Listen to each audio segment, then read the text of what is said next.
Comment réussir un projet d'intégration Salesforce? Vous l'avez peut-être entendu, mais 60% de projets d'intégration Salesforce est un échec. Plus de moitié n'ont pas fonctionné comme cela a été prévu. J'ai même vu les clients qui ont passé 2 ans à intégrer l'outil et ont été obligés de tout casser pour recommencer from scratch. C'est beaucoup d'argent perdu, l'atmosphère stressante, la déception, etc., etc. Je vais partager avec vous 5 facteurs clés de succès d'un projet d'intégration de CRM. Le premier facteur clé de succès est l'engagement de la direction. Vous allez changer la manière dont les gens ont l'habitude de travailler. Par exemple, si avant un commercial utilisait le fichier Excel, maintenant il va devoir apprendre à manipuler un CRM. Si le top management n'est pas vraiment convaincu et ne soutient pas à 100% le changement, le projet d'intégration d'un CRM a un risque d'échec considérable.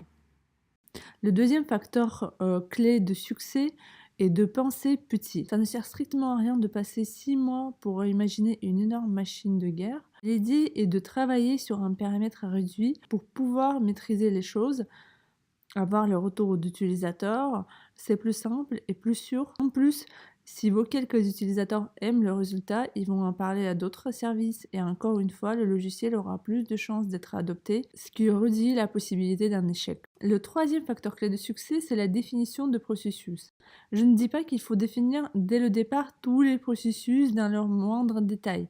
Il suffit d'avoir une vision globale des processus business et ensuite modéliser procès métier dans le cas d'un périmètre de travail réduit. Il y a une vidéo dans la formation où j'explique comment définir les processus métiers ainsi que les outils que vous pourrez utiliser pour le faire. Définir les business processus est important parce que vous ne pouvez pas tout simplement mettre en place un outil si vous ne connaissez pas où par exemple votre commercial perd plus de temps, où il pourra être aidé. Un exemple concret, vous recevez les leads depuis votre site web, mais vos commerciaux les contactent que 3 ou 5 jours plus tard. Pourquoi? Parce qu'ils n'étaient même pas au courant que leurs leads ont été arrivés. Donc, pour découvrir ce genre d'informations, la meilleure solution est d'effectuer les interviews avec vos utilisateurs et donc définir les processus de leur métier. Le quatrième facteur clé de succès est la mise en place d'une communication efficace. Il y a les études qui montrent que la réussite d'un projet digital dépend à 40% d'une communication. Qu'est-ce que vous pouvez concrètement mettre en place? Vous pouvez définir déjà votre plan de communication. Dans ce plan de communication, vous pouvez prévoir, par exemple, impliquer dès le départ dans la conception de votre CRM les utilisateurs. Vous pouvez désigner également un super utilisateur, c'est-à-dire un utilisateur clé qui va porter votre solution auprès d'autres utilisateurs. Vous pouvez également mettre en place une newsletter pour envoyer les nouvelles de l'avancement de votre projet.